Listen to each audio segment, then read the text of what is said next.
গত কয়েকদিনের বন্যার ভয়াবহ পরিস্থিতি থেকে জীবন ধারণের জন্য রাজ্যের প্রায় বিভিন্ন জায়গায় বিভিন্ন স্কুলে, কলেজ এবং ক্লাব বাড়ির ঘরে বিভিন্ন শরণার্থী শিবিরের আয়োজন করা হয়। একইভাবে আগরতলা পৌর নিগমের 18 নং ওয়ার্ডের কর্পোরেটর অভিষেক দত্ত নিজ উদ্যোগে আগরতলা প্রগতি স্কুলে প্রায় 5 দিন ধরে 300 বন্যায় ক্ষতিগ্রস্ত শরণার্থীদের বিনামূল্যে খাবার বিতরণ সহ স্বাস্থ্য শিবির ও বস্ত্র বিতরণ করে।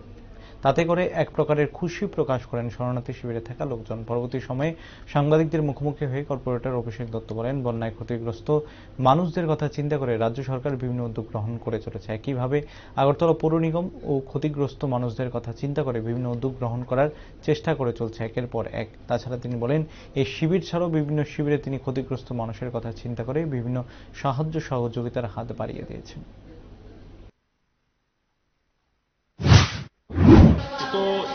বন্যা না, এটা ন্যাশনাল একটা ডিজাস্টার বলতে পারেন আপনি। এবং বন্যা তো সচরাচর আমি দেখিনি কয়েকদিনের মধ্যে বা কয়েক বছরের মধ্যে। কিন্তু এখানে আমরা প্রগতি স্কুলে একটা রিলিফ ক্যাম্প করতে পেরেছি এবং আমরা খুব ভাগ্যবান যে আমরা অ্যাকচুয়ালি আমাদের বিধানসভারও না, আমার ওয়ার্ডেরও না, কিন্তু পার্শ্ববর্তী আমার বিধানসভা, এবং আমরা ভাগ্যবান যে আমরা সেবা করতে পেরেছি এবং কোনো কিছু ত্রুটি রাখিনি। এবং ওদের সঙ্গে কথা বলবো, আপনারা বুঝবেন কোনো জিনিসের ত্রুটি রাখিনি আমরা।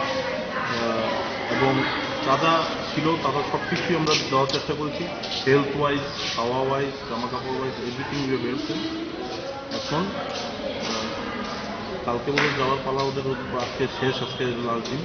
তো ওরা ভালো থাকুক এবং বন্যায় যে ক্ষয়ক্ষতি হয়েছে সরকার তো এটার দিকে দেখছেই, এবং আমরা এএমসি তরফ থেকে যথেষ্ট সাহায্য করেছি। আপনার ওয়ার্ড থেকে আগামী দিন কিভাবে সহায়তা করার পরিকল্পনা রয়েছে তাদেরকে? অ্যাকচুয়ালি আমার ওয়ার্ডের থেকে না, অ্যাকচুয়ালি তো এগুলো বলে না, অনেক সময় মুখে সরস্বতী বাস করে, তো বাই মুখে দিয়ে অনেক কিছু সাহায্য হয়ে যায় কি অনেক সময়। আমি বিভিন্ন ওয়ার্ডেও সাহায্য করেছি এবং বিভিন্ন জায়গা থেকে সাহায্য করেছি।